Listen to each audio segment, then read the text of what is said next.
to our panel discussion, which is a follow-up discussion from our wonderful opportunity that we had to have a talk with Dr. Ibram X. Kendi, national book bestseller of the book, How to Be an Anti-Racist.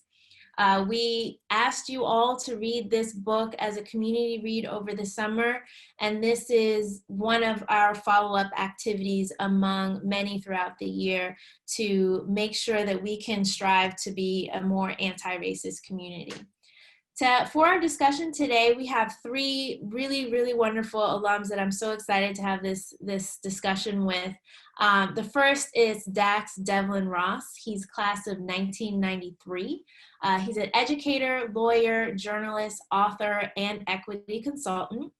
And I am really excited to be working with Dax this year in a consulting capacity. He'll be working with me for the next 6 months in helping us to create and implement our strategic plan for equity, justice, and community. Dax, can you just give us a wave? Everybody knows who you are. Thank you.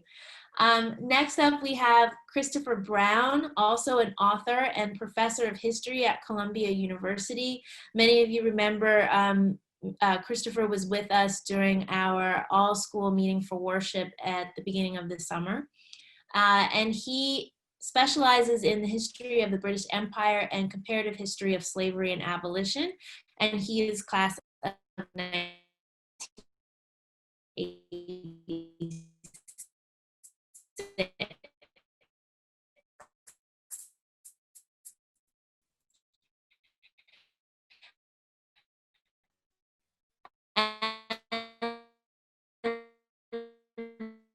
Last but not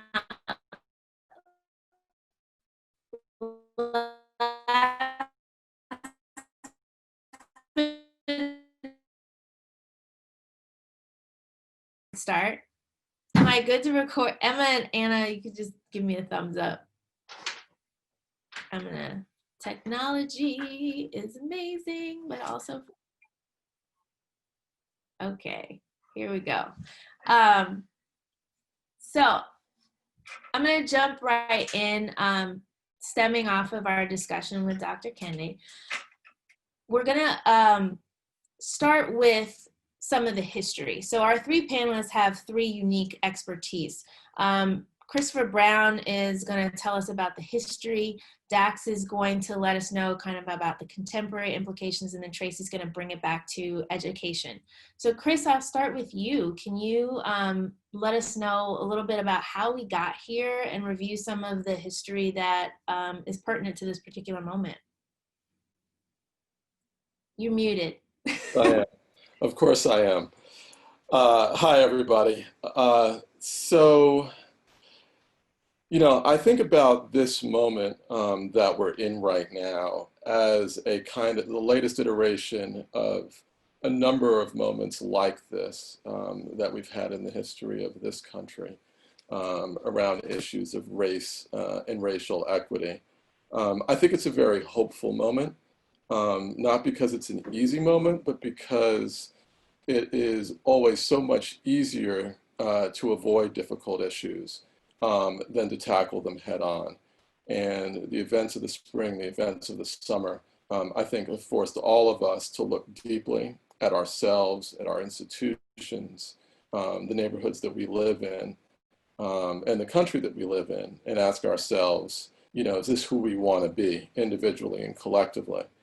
And I guess what I want to say just very briefly is that's a very old question. Recurring question for this country.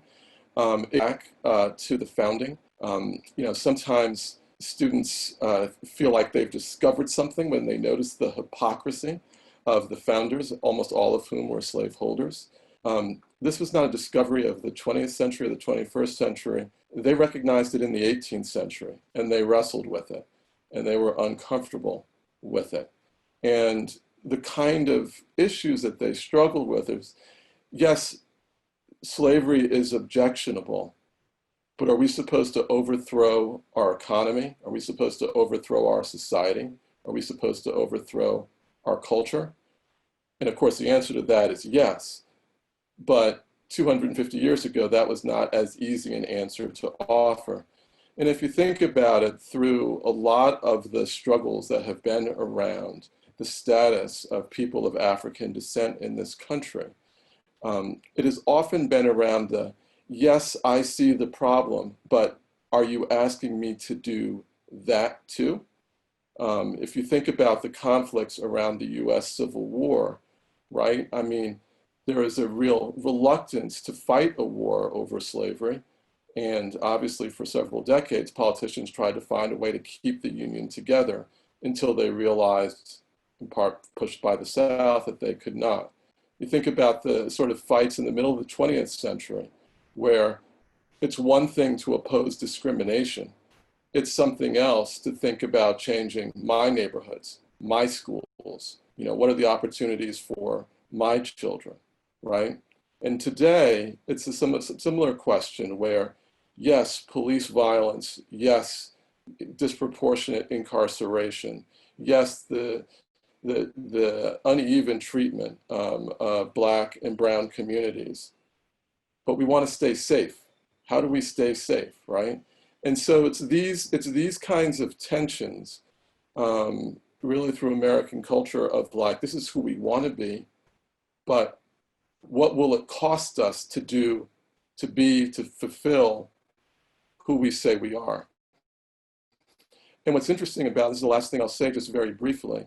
In almost every instance, that issue has been pushed by African Americans who've leaned on those tensions, who've leaned on those conflicts and said, as a country, we're not who we say we are.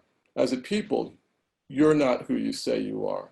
That intentions, that saying the right things is not the same thing as acting, and not the same thing of actually as having outcomes that genuinely change things.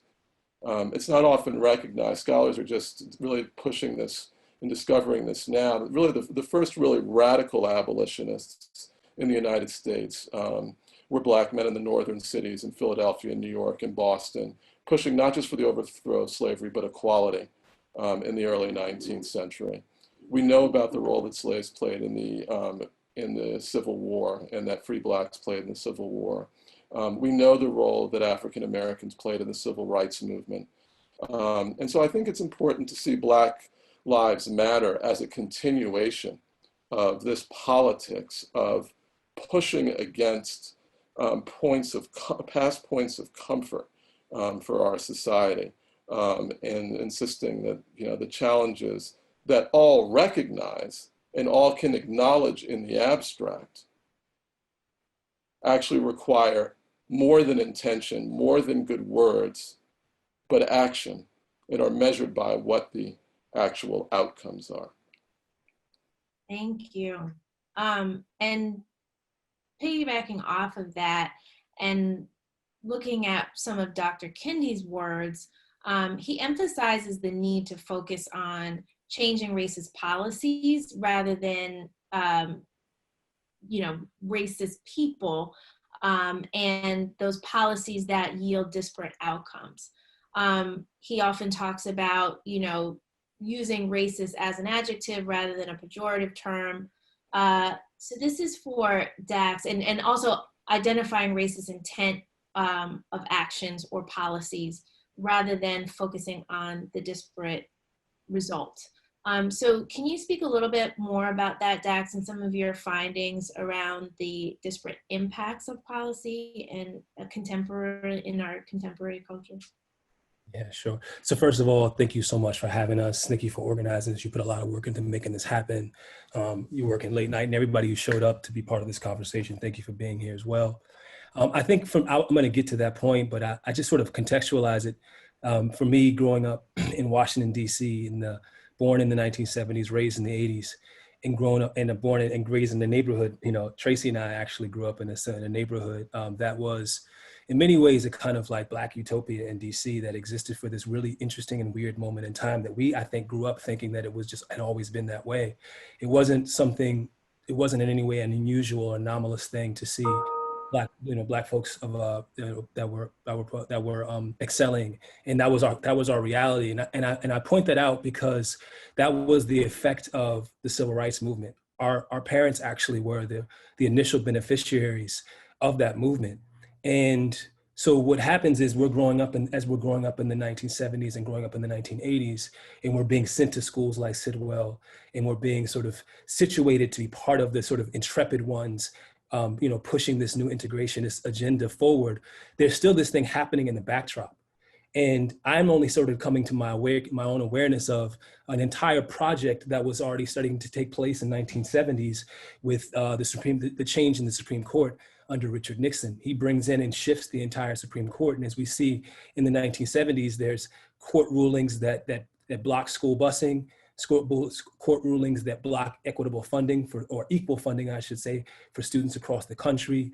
And then in 1976, you see a case, it's called Washington v. Davis, which is incredibly important because it actually involves the DC Police Department. And there was a test called Test 21. And it was facially neutral, meaning like the creators of the test could say that it was not designed to exclude people of color or Black people from the police department. But if you looked at the kind of the questions that they were asking, they were kinds of questions that had nothing to do with policing, and would likely be more likely that someone who has had experiences in suburban communities or in the rural communities would have answers to, and again, has nothing at all to do with policing. But the Supreme Court nevertheless rules that unless you can prove that there was a discriminatory intent behind the action, then therefore you do not have a constitutional claim. You do not have a claim under the Equal Protection Clause. This is really important because this is the birth of colorblind constitutionalism. And colorblind constitutionalism begins to permeate not only our entire justice, our entire sort of legal system, because in the 1980s, we see the same standard applied to criminal justice. Then we see it applied to employment law. It creates such an incredibly high bar for being able to prove that you are the victim of some sort of discrimination, that it's, again, dismantling a lot of the work that had been done in the 1960s to create a coalescence of the Civil Rights Coalition.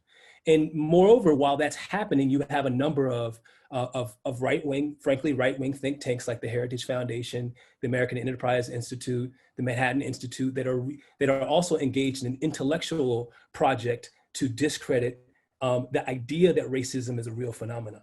And so we're growing up in that. Generationally, that's in the air we breathe. In my new book, I write about what it meant to be coming of age at a time when a book like the Bell Curve comes out, and how potent and dangerous the Bell Curve was. It was pure pseudoscience, and yet it was on the cover of every national publication. It was produced as if it was truth, and it was given credence, even though the people who produced the book had not gone past any of the typical academic and scientific procedures to get the book published, but they were backed by sort of an arsenal of people who had a design on undermining legislation. I give that and put that in context because, as Dr. Kendi talks about, we need to focus less on intent and focus on outcome. The way our policies are designed right now, the way our processes are designed, because it's no longer just in the law, it's now baked into all sorts of policies, that unless you can prove someone intentionally discriminated, then you are not able to, despite however egregious the outcomes and the disparities might be, there's no real claim that you have that something is wrong here, there's something problematic. So when Dr. Kendi talks about the need for an anti-racist amendment that gets at outcomes, that's what he's talking about. And I think the last thing I'll say is that the one sort of hopeful development of the last however many years has been sort of the focus on implicit bias and the sort of raising of our awareness that we have these cognitive blind spots that can actually short circuit our and maybe actually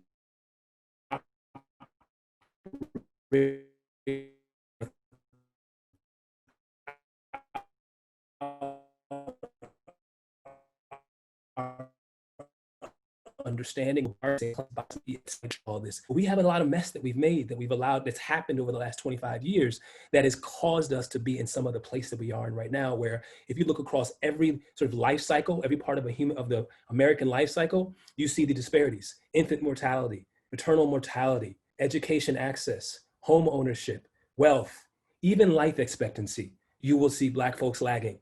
So you cannot tell us that there is not something going on that is deeply systemic and structural insofar as it cuts across all institutions and is deeply embedded in our entire culture.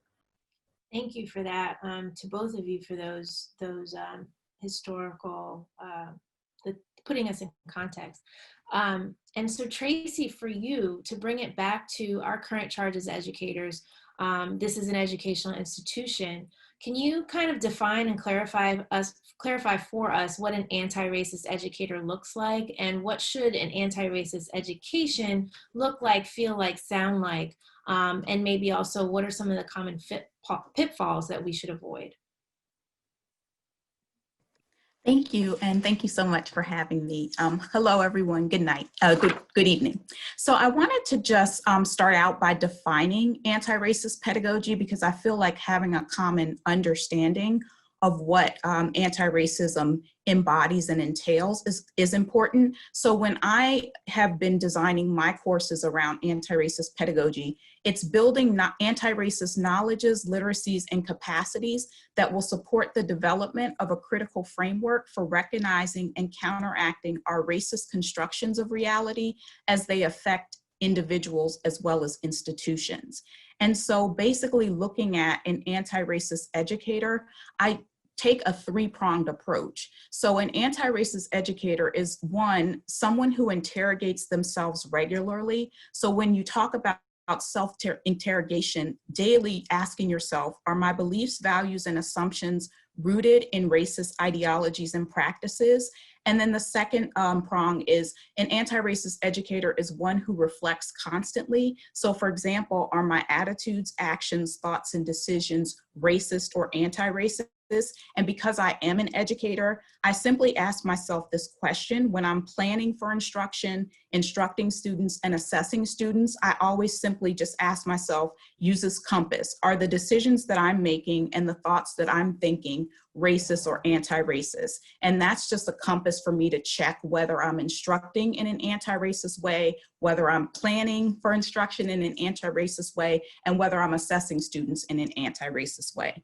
And then finally, the last prong is an anti-racist educator continues the work daily. So as Dr. Kendi says, the only way to undo racism is to consistently identify and describe it and then dismantle it. An anti-racist educator is going to actively advance or ask themselves, am I actively advancing anti-racist beliefs, values, and ideologies in my daily actions and interactions? So again, just always thinking about racism really exists at the individual level and at the institutional level. So it's always important to challenge and critique self and systems to ensure that you're not reproducing racist beliefs and ideologies.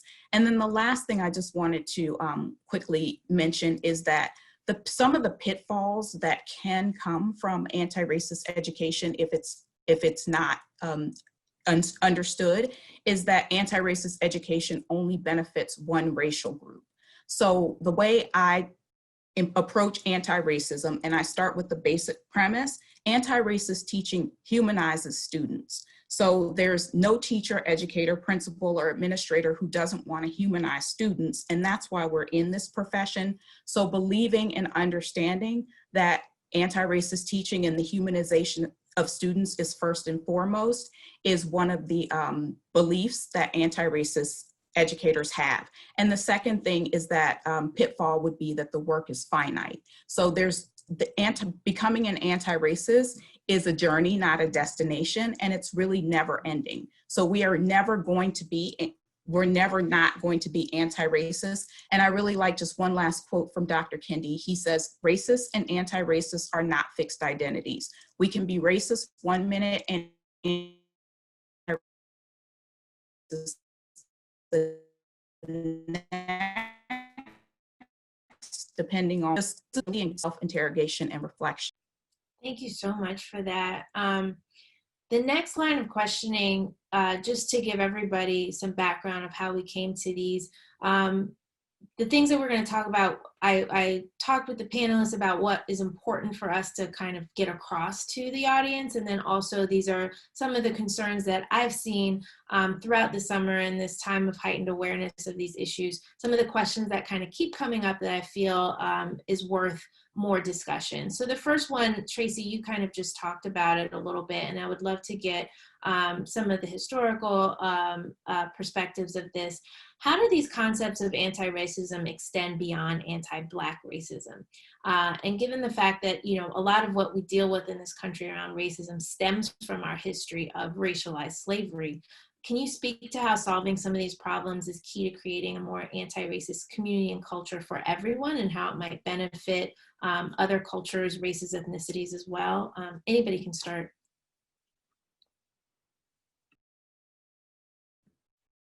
I mean, I think I'll start by just saying that it's very apparent if you just look at the Civil Rights Act that the beneficiaries of the Civil Rights Act extend well beyond, and this is the 1964, which was updated in the 1990s. It's extended beyond into cover all identities. So I mean, a variety of identities, sexual orientation, you know, gender. So there's it's a, you know, it is one of those sort of rising boat lifts all tide. I mean, it's a rising tide lifts all boats. And I would also suggest that, you know, what we've seen even happen with the sort of the ways in which the sort of the post Civil War amendments has even applied, and particularly thinking about like the 14th Amendment, you know, in many ways it's been sort of turned on its head, you know, and, you know, when Thurgood Marshall argues Brown v. Board, he's arguing ostensibly that, you know, we should not be making decisions. We should be providing sort of access to students and opportunity to students, irregardless of race. Like there should not be any sort of racial discrimination. That's actually the same argument that's used now, and sometimes in some cases by students, by often white students who might be excluded from college access opportunities that they feel like they have merited. So you see actually in, you know, for better and for worse, the sort of the efforts, and I love what, you know, what Chris has articulated, those efforts that Black folks, our ancestors, my folks have led, have always been about and always benefited everyone, and they've always brought everyone else along on that journey. So I think I wish that and hope that people would look at and sort of root a little bit in that history and sort of join the coalition and be part of this work, and not feel as though it's in any way designed to exclude them. What we just know is that if we can address anti-Black racism, we can actually solve a lot of things, because that's the one that is the most enduring in our culture. And that's the one that continues to evolve and find new ways to show up. So if we can kind of get a hold on that, it gives us also a narrative and a lens to be able to deconstruct and dismantle all the other ones that are around us as well.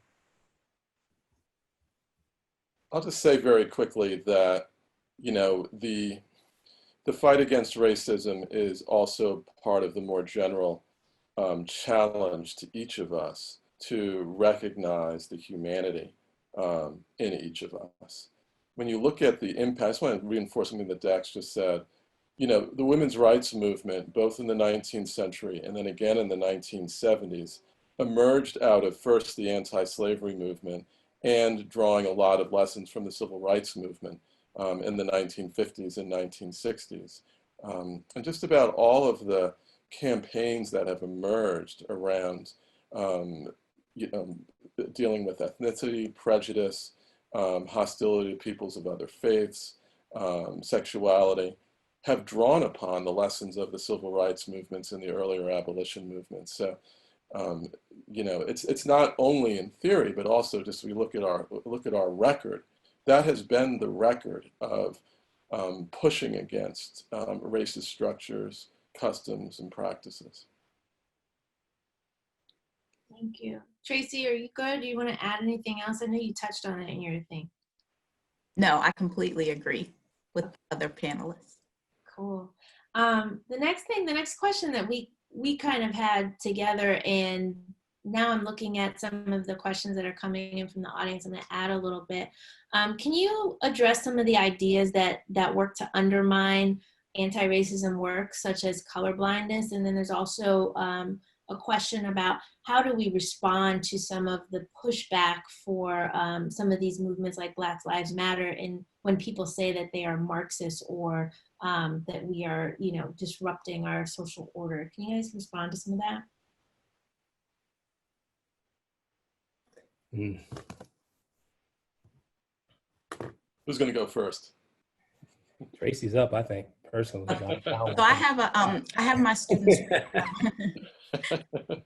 So I have my teacher candidates read an article. It's called Macintosh as Schenectady, and how reading Peggy McIntosh's The Invisible Backpack and having students acknowledge their teacher candidates acknowledge their privilege, how that actually undermines anti-racism. And what the article just basically says is acknowledging your privilege in and of itself is not enough to really do this anti-racism work. Anti-racism is about changing beliefs, values, and assumptions, and it's self-interrogation. It's analyzing and critiquing daily your thoughts, your decisions, and your actions. And so what the article states is that just acknowledging that you have privilege, a lot of times that then the work is done. So people may assume the work is done now. Okay, I've acknowledged I have privilege, I have nothing else to do. But that undermines anti-racism because you're not taking the next step to interrogate your beliefs, values, and assumptions daily and fight to be actively anti-racist. I mean, I guess I would just add that change is hard. And one way to make change even harder is to make it scary. And one way to make it scary is to invoke terms, categories, ideologies that may not apply at all, but sound really frightening. And so you make what is already a very difficult task of examining the way things are done and thinking about what the impact is in the way things are done by labeling it with a lot of things that actually have no business in the conversation, but have the rhetorical function of derailing it. And it's, you know, and again, it might be worthwhile just remembering that abolitionists in the early 19th century were routinely described as fanatics, principally by slaveholders, but also by people who were neither slaveholders nor abolitionists, were just kind of uncomfortable with all of the agitation. And we certainly know that the leaders of the civil rights movement were categorized in all kinds of ways that did not apply to their belief systems, did not describe, in fact, what they were up to. So, you know, I think it's always important to be really careful about categories and to examine the substance of what is being said and what is being asked for. I echo what my fellow panelists have said, and I think what I try to do is engage people in sort of a dialogue that is that is inquiry based, you know, that is really designed to. And I think I try to tell people, you have to practice this stuff. If you don't practice what it feels like, you have to recognize that you are dealing with oppositional personality types that have either not been educated or have arrived at arrived at some conclusions that they're really, really fixed and rooted in. And if your goal and your intention is in some way to provide a different kind of context, you have to, you know, be open and be willing to sort of engage with them in a way that's going to challenge them to articulate what it is they mean. Because what I've encountered is that, you know, if you go 1 to 2 questions deep, it's not necessary. The analysis starts to actually run into serious contradictions, and it tends to not really actually be able to hold up to some extent, because it may not even be ideas that they've sort of really truly adopted or held on to, and there may be something else going on that might be personal. They might have had a personal experience around with one of these things or some group, and they're just, and that personal experience becomes a proxy for how they engage with and interact with any other sort of situation that reminds them of that. And I want to sort of connect to what, you know, Chris's sentiment here is like, there is this element of for me personally, and this is a choice that I make, of empathetic practice around this. And that's because the kind of work that I do demands it. And I do feel like, you know, I have been fortunate enough to be sort of educated and had sort of a certain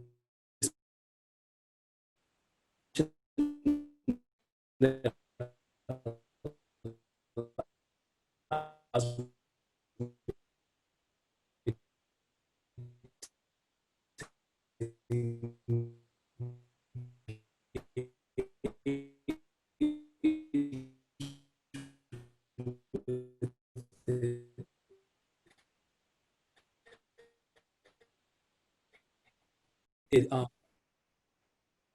right, it's problematic insofar as it does really sort of shut down conversation.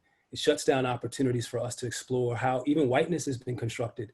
You know, if it is the case that we're talking about white people, that's it's a real constructed identity that, you know, has been evolved itself over time for political purposes, for population growth purposes, for all sorts of purposes. And unless we're able to have a conversation about color in this country, we don't get to the heart of how that project and enterprise has involved all of us and therefore requires all of us to be involved in its dismantling. Thank you so much. I'm going to ask one more question on our topics before I get to some of the audience things. This work is difficult, as you know, as you've alluded to, Dax. And what do we say to those of us that are tired? This is hard work. It's taxing. It's emotionally taxing.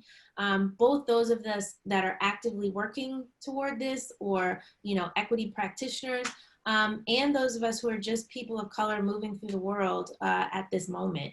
What advice, historical and contemporary and educational, do you have to those sentiments?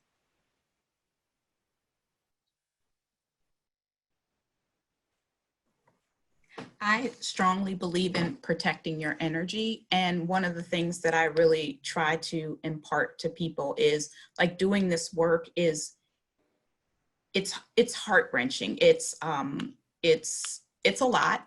And I was actually tasked with talking to our African-American graduate students, came to my dean and said they were not okay.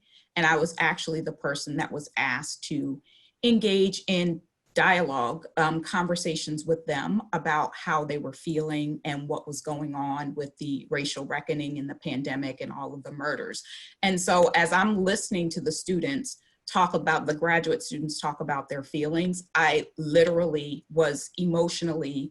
I became emotionally unhinged. There was nothing I could say to them. There was nothing I could do for them to make them feel safe and make them feel secure. And so that was emotionally draining for me, but I did it because the students needed that. The Black students at AU needed that at that time.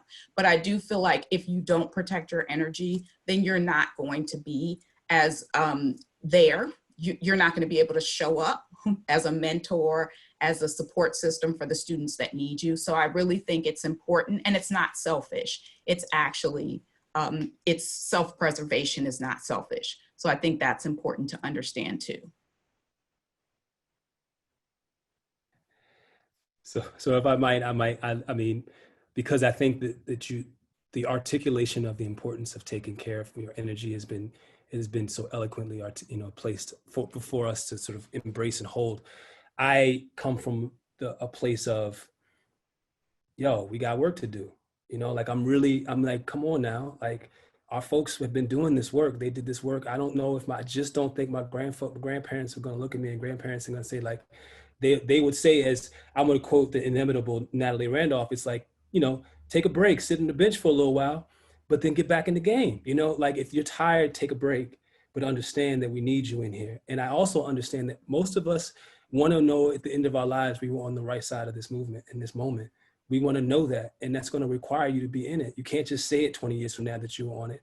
You're going to need to be in it and be part of it. And that's going to require and it's going to require you to surround yourself with people that support you and provide you with support and love. But it's going to be tiring. I'm tired. It's 9 o'clock at night. I did a 5-hour training with a staff of 60 people today on structural racism. And I'm still talking about racism at 9 o'clock at night. I'm tired, but this is the work. This is the work, all right? And if I could just sort of add really quickly, you know, it's interesting that we all, you know, 3 of us, me included, go to the point of self-care, which is so important. And I mentioned that finding the ways that you rest, finding the ways that you restore, surrounding yourself with the people who support you, who hold you, who encourage you, who you reflect back to you the very best of yourself. And recognize that this work is long work. It's urgent work, but it's also long work. You know, we just lost John Lewis, who was in this work for over a half century. And, you know, I do think about this sometimes, that that there are tasks in front of us right now, particular issues that have to be dealt with and addressed, as there were a generation ago and a generation before and a generation before, and there will be in generations ahead. And part of what we want to do is we want to do the work that's in front of us right now, so the next generation can do the work that's in front of them. Because there will always be work around these issues. There will always be work around these issues.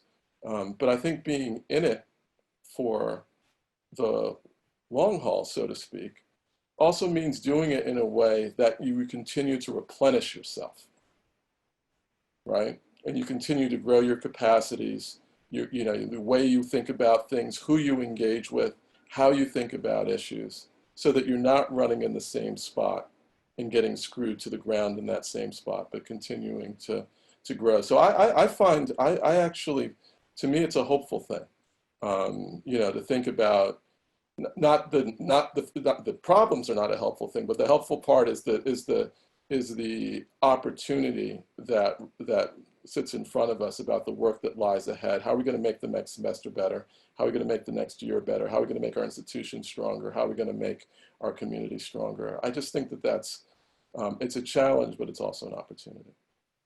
Thank you. I'm going to shift over to some of the questions that have been coming in. We do have a lot, so I am going to try to merge some.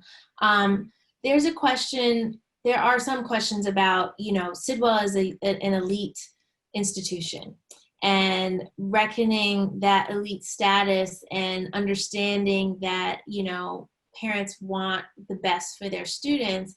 How do we balance that with the goal of anti-racism? And along with that, there's questions about, you know, if we are looking to be anti-racist, along with that elite status, what about affirmative action and other policies that have aimed to level that playing field? Can you guys speak to those a little bit?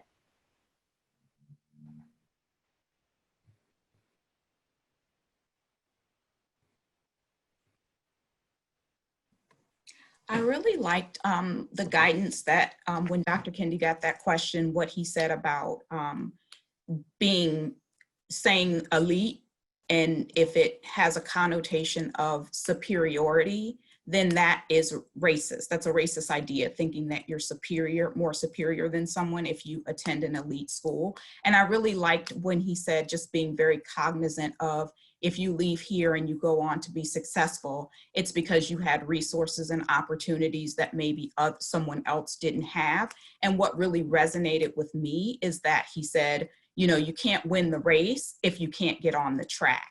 So I think us being anti-racist is also being very cognizant and knowing, having the knowledge of systemic racism and how systemic racism denies opportunities for some and privileges others. So just always interrogating the system, the institution, and just being very cognizant that, you know, if you are successful, it's not necessarily meritocracy. So like there are people out here who, had they had the same resources and opportunities as you, they'd be in the same place. So being anti-racist is just always being really cognizant of the system and how the system does impact outcomes for us, and never being okay with that.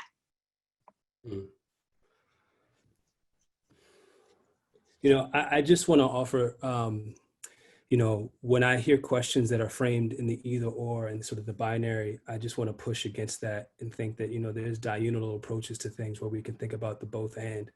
Because if we start from the either or, we're putting ourselves in a space where, you know, we're making it seem like we're processing our choices as a sort of like win or lose in this context.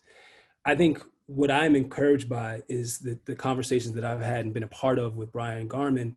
He's actually mentioned and talked about that reckoning as well. So when you have someone who's at the head of school who's not being cagey or being coy, who's naming the fact that we are an elite institution and we have a really high tuition, and we don't have an endowment for, you know, years, and we have an endowment. We have to like be mindful of bringing in resources. He's reckoning with that and not walking away from this work. And I think that is an indication to me that for all of us, we're going to have to just reckon with that and be in sort of a conversation with that and hold that tension. And because it's not as it's so early in this journey for this school, like for it to even feel like that's the question it has to answer right now, I'm like, I don't think we're there right now. I think we just need to we need to focus on the babies and make sure that they are like in a healthy space in the school, and that the ones are there getting the kind of education they need and the love and the tenderness. Then we can kind of get to that. But I just don't know if that's the question that we're at right now. And I'm not to dismiss the question because it's a completely valid one. My approach is just to say that I think that there's some other priorities that we can focus on that actually will create, I think, to go back to the point that that Traci already made, some ancillary benefits that we can't even possibly see, you know, that maybe are not apparent to us and are not going to be apparent to us until we walk the road a little bit. You know, you walk the road and all of a sudden you see another bend that you didn't see because you assume that the road only had this one little lane, and you find there's another lane. So I just don't know if we are there at that place to be able to respond to that question, and I'm the person to do that. But I'm encouraged by the leadership and the investment that it's being made, both in resources, time, effort, and energy, and the engagement in a critical dialogue to move us to a new place. Thank you. Chris, do you have anything to add? You're muted.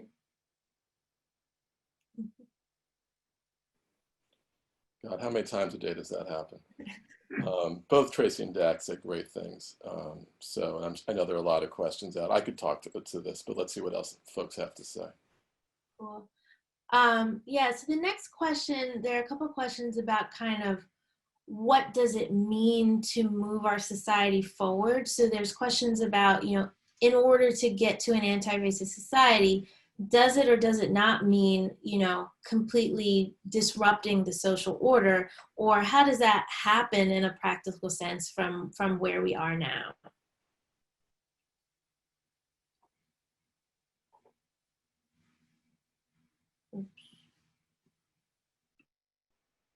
I mean, I'm tempted to let Traci and Dax speak to this because I spend more time thinking about the past than the future.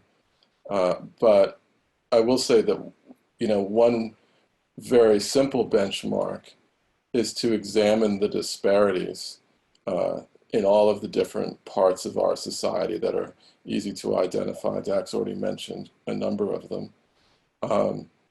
And to just think about what would it mean to close the gap in on various issues over the next 10 years, 20 years, 50 years, right? What would it mean to close those gaps? And, you know, it's interesting. I mean, I do think these things get set up as if someone is benefiting, then somebody else has to be losing. It's not clear that that's how it has worked out historically. I mean, I suppose it's true that, you know, slaveholders, they lost their property. They don't get to be slaveholders anymore. You know, but I do think that there's a way that the fear about what will happen if we make certain sorts of, you know, structural changes is often exaggerated, and it's exaggerated in such a way, it seems to me, that so that nothing can happen.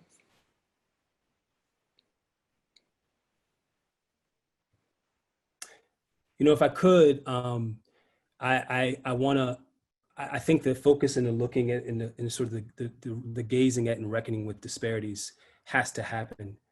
And I also want to sort of complicate that, you know, through some teaching, some learnings that I'm doing through a gentleman by the name of John Powell out in California, who does raise the question around, you know, when we look at inequities, if our focus is only on, you know, for instance, the opportunity or achievement gap, if we're still focusing on the white standard, if we're still saying that the goal is for us to get people to a place where white students are, or white, that isn't necessarily going to be a solution, right? That may not actually be justice. There may be other opportunities and other pathways or things that we need to think about. So I also want to name that we got to be like thoughtful about like the connection between story and stats, you know, in the ways in which we dig in to understand the complexity of people's narratives and not get lost in, you know, because that's kind of what's happened in many ways. Like for people of color, you're treated as if you are a statistic, and you're in so doing, therefore you're sort of your experience and what you can contribute and what you're going through, whether it's in the healthcare system and people are not listening to you and telling you that you're not really in pain, you're not really sick, whatever, that's connected to stereotypes and that's connected to statistics. So as we go into the future, I think that there's a tension and a healthy tension to hold between story and stats. And that story requires personal engagement. You can't just look at the data and think you have a clear sense of things. You can't just read a book and think you have a clear sense of things. You have to do some deeper engagement. And I've always applauded this school for its invitation of its students to do some of that deeper engagement by using and thinking about this sort of surroundings, Washington, D.C. community as a laboratory. But I think that there's still more work that can be done where we think about it as a community that we're a part of and not something that we go out and just sort of do some sort of service for and then come back to our space. Like, that's not actually, moving us necessarily towards that's service, and that's great, but I think we need to go farther than that. But I also wanted to say, Chris, past this prologue, so you are, as an historian, by that very that nature, I think that you actually probably have a lot more insight around what's possible than you give yourself credit for. Traci, you want to add before I get to the next thing? I'll wait for the next question. Okay. So the next question, we have quite a few questions around allyship and what can I do and how do we help folks become anti-racist. And I also want to, highlight the idea that we read in the book, Dr. Kendi talked about and we talked about here, that the strive for anti-racism is a journey, right? I will not profess that I am anti-racist. I will always say that I am striving to be that, and there will be times that I will slip and perpetuate racist ideas, even as the Director of Equity, Justice, and Community. So I want to kind of lay that baseline out, down before we enter into this discussion about allyship. What does allyship really mean for people who are not people of color and within communities of color? Allyship with each other and to combat anti-Black racism, which kind of historically kind of got us all in this mess. And then to further on that, how do we work with our children at home with this allyship question?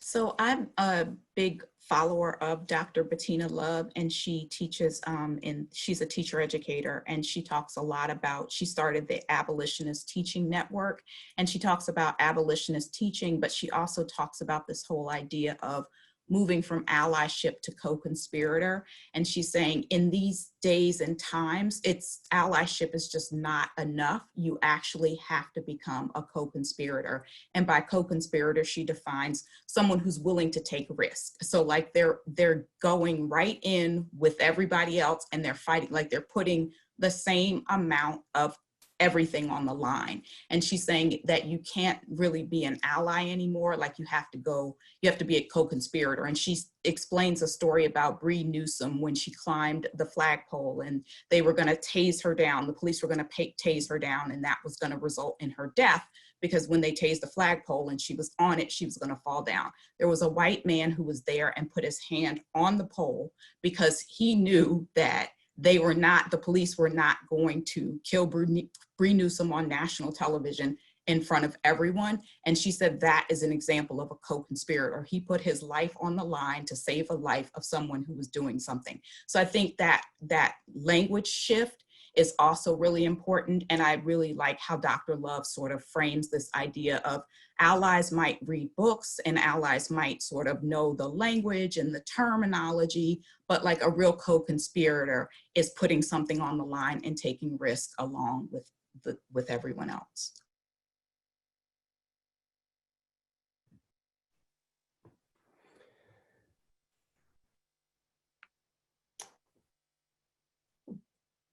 Just really quickly on the lines of allyship, I think it's important for people to be clear about where and how, if they're showing up for someone, ask them how they want you to show up. Like don't make the assumption that you know how they need you to show up. Just ask them how they want to show up. And also, there's safety and risk involved in this. So, I think again, we all in our, would like to, I mean, listen, I play a role in this, and my role isn't, I'm not necessarily on the front lines out there doing that. I'm not actually out there sort of doing some of the things I know my role and try to play my role to the fullest. Be clear about what your role is, be clear about what you have, what you're willing to risk, and be okay with where your limits are, and it's like, I'm not, well, I don't want people to put themselves in a space of where they're putting themselves in harm's way if they're not ready to do that, if that's not the choice that they want to make. And especially as it relates to this, to the young people in their lives, like, it's okay. Like you can show up in the ways that make sense for you. I would just ask that you ask if that's the case, that you want to be a supporter or you want to be part of this the movements, ask how people want you to show up for them. But yeah, just don't, it's not everybody is going to do that right there. I think that's a powerful image, but other folks are going to show up in different ways because they might have different things at stake. They might have little children at home. They might have somebody they're taking care of. They might have, there's other ways they might be showing up, but just create the spectrum and find your way into it, but also speak what it is to others, and just be authentic with what it is. Like, don't over exaggerate it if that's not what it is. Like, if that's not who you are, then that's okay. Just be true to the way you show up as an ally. Chris, anything to add to that? I don't think I could improve on that. Cool. Well, as we're winding down, there are some questions about, what can Sidwell do for its students? What do you think, each of you is an alum? And then there's some asks to, I think maybe we touched on it with the allyship thing, but something concrete that maybe someone could do tomorrow. I think for me, for that question, I think of just enter into a conversation with someone. I think conversation is so important. We hear things, especially in the allied role, for folks that may not be people of color. You're privy to conversations in your spaces that we are not, and having the courage to enter those conversations for me is important. But just for each of you, as we close out, what's something you want to see Sidwell give to its students, and as an alum, what you want to see us become moving forward?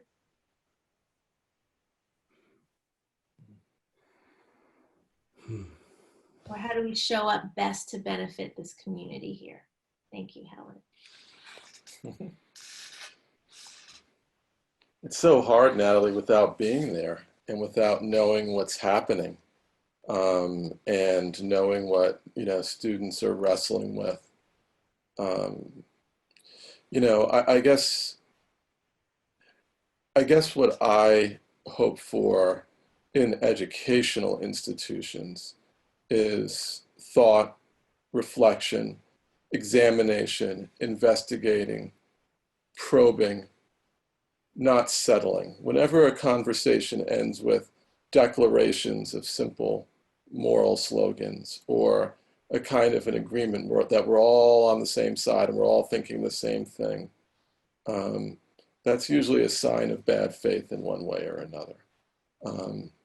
And so, I think a measure of progress in an educational system, just in terms of education, is how deep are you going in these issues? How much are you pushing each other? How much are you listening to each other? How much are you challenging each other? To what extent are you thinking more deeply or in a different way at the end of a conversation than when you entered into it? It's a separate question about Sidwell's role in DC and the neighborhood and the, its visibility, but just inside the building. But my suspicion is this is what you all do anyway. Any other comments from an alumni perspective, kind of what you hope for us? I'm fortunate to have some friends actually on this call, people who I went to school with and graduated with. And I look at a lot of my colleagues and peers in life, and they don't have what I have. They don't have people that they connected with when they were in 7th grade, 8th grade, 8th grade, and built relationship with. So you're doing something right. There's something that's being done right there. And I don't want us to get lost and to lose that as we kind of move through this hard work. because incredibly important and vital bonds have been built. And those bonds, I think, have allowed me and some of my friends to hold the conversations, to hear each other, and to be in presence with one another. I think the only thing that I would offer is just like having had a chance to engage with some of the younger Black alum this summer and hearing and seeing some of the things that they were encountering and knowing that that was actually they were speaking my experience 25 years earlier. I just think we have to own that these are systemic things now. They're not, and systemic actually is invisible. It's not something that you can hold and touch and feel. But if somebody's saying something, and there's a 25-year span between a narrative that is, I could have written it in 1993 and they actually articulated it far better than I could. I got chills when I heard their experience of feeling like they were being tracked, that they were not showing up and they were not present in the math and science classes. And that, you know, there's a problem there, y'all. We got to just name that it's not okay that they're not, that there's a lack of presence in sort of the higher order, quote unquote, higher order classes. Like, we're not just happy to be there. You know, we're not just trying to just be there and we good because we're at Sidwell. Like, we actually can excel, should excel, need the supports and need the sort of attention to be able to excel. So that's the challenge, because you're doing a lot of good things and a lot of things right. And I would just echo Dax, like continuing the work, because as the news cycle, when the news cycle changes and the protests die down, racism's still going to exist in America. Systemic racism will still exist in America. So just continuing the work and just being on that never-ending journey to becoming an anti-racist school and community. Thank you all. I know we're at the end of our time. I just want to make a few announcements and comments from a school perspective. We are really, you know, excited and committed to continuing the work and going deeper. Some of the things to look forward to is that this discussion is the first of hopefully many. We are planning to make this a regular thing, a series. So look in the next couple of months for the next one. We will be engaging our alumni community to talk about issues within equity, justice, and, you know, the social sphere, social service. In addition to that, we look also from me. Part of my job is to create this strategic action plan for equity. The school came out with a strategic plan a few years ago, and equity, justice, and community was a big piece of that. And what we're trying to do now is take that piece out and even get more granular about what we can do now, what we can do in a few years, and what we can do long term. And I'm, again, excited that Dax is going to be helping me with that work. And also hearing from all of you, we will be communicating. Please check your Quaker notes. Those of you that are current families, please check your In Friendship publications that come out via email in this virtual space. We make announcements through there to stay up to date on everything that we're doing. sidwellfriends.edu/equity is the page where we put all of our communications around equity, justice, and community. So anytime you have a question about maybe what's going on about something, anytime Brian Garman sends out a communication, we will then post it on the sidwellfriends.edu/equity page. With that, I wanna really thank you guys from the bottom of my heart. Also thank the team that we have, our communications team, our advancement team. Thank you to Emma O'Leary and Anna Wyeth. Helen Hunt Diamond is here.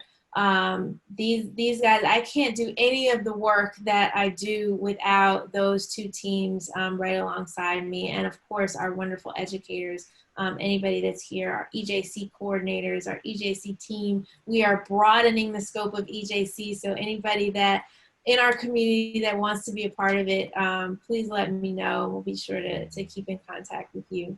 And let's end with a moment of quiet.